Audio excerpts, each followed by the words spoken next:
সুপ্রিয় দর্শক বৃন্দ, আসসালামু আলাইকুম রহমতুল্লাহ। আপনাদেরকে দেখাচ্ছিলাম মহেশখালী উপজেলার শাপলাপুর ইউনিয়নে শাপলাপুর আলিম মাদ্রাসার অর্থাৎ শাপলাপুর ইসলামিয়া আলিম মাদ্রাসার ৬ষ্ঠ শ্রেণীর ছাত্রী ফরিদা ইয়াসমিন অপহৃত হয়েছে ২২ তারিখ ৫:৩০টার দিকে। সেই অপহরণের উদ্ধারের দাবিতে আজকে মাদ্রাসার ছাত্রছাত্রীরা এবং প্রাক্তন ছাত্রছাত্রীরা আজকে মানববন্ধন করতেছে। সরাসরি আপনাদেরকে দেখাচ্ছিলাম মহেশখালী উপজেলার শাপলাপুর ইউনিয়ন থেকে। প্রিয় দর্শকবৃন্দ, ফরিদা ইয়াসমিন এখনও উদ্ধার হয়নি, অপহৃত হয়েছে আজকে ৩ দিন। আপনারা জানেন সে নিয়মিত ছাত্রী ছিল শাপলাপুর ইসলামিয়া মাদ্রাসার। আপনারা দেখতে পাচ্ছেন সরাসরি মহেশখালী থেকে।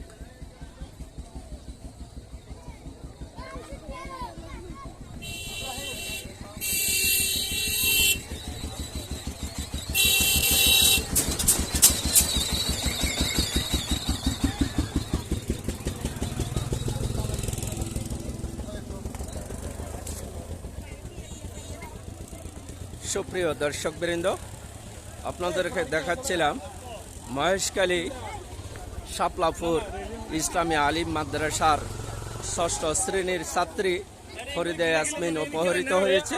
তার প্রতিবাদে আজকে মানববন্ধন অনুষ্ঠিত হতে যাচ্ছে।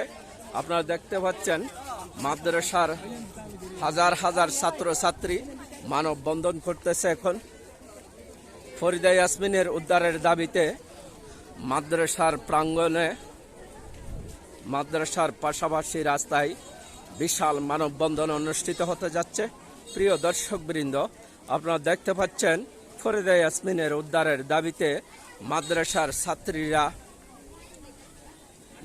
মানববন্ধন ও বিক্ষোভ মিছিল অনুষ্ঠিত হতে যাচ্ছে।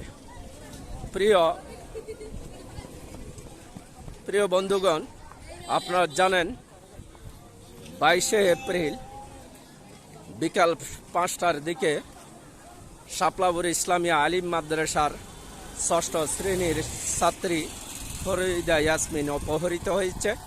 তার এখনও হদিশ পাওয়া যায়নি, যার কারণে তার সহপাঠী সহ মাদ্রাসার অসংখ্য ছাত্রছাত্রীরা তার উদ্ধারের দাবিতে এখন মানববন্ধন করতেছে।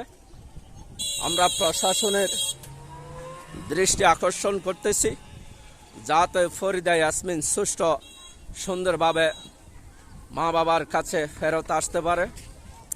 উদ্ধার তৎপরতা চালানোর জন্য বিশেষভাবে অনুরোধ জানাচ্ছি।